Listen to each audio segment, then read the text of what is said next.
What's really going on, Pez collecting fans? Josh, the Pez guy here on the Pez Book channel. Do me a favor, questions, comments, concerns, any and everything down below.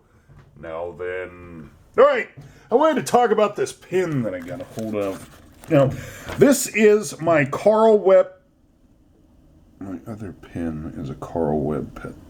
Oh, it's this one here, actually. Oh, I messed up there.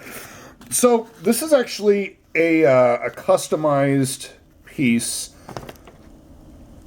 As you can see, it's wooden. It has the Pez logo. And you can see the champion of Pez, Grape Pez Candy.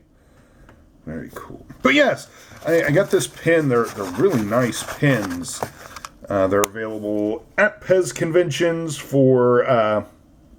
they raise money for charity, and Carl Webb makes quite the quality pin.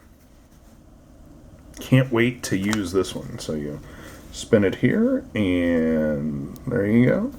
And then you can just go ahead and write away. But we aren't going to deface this like Pluto did. No. We're just going to talk about how cool of a pin this is. All right.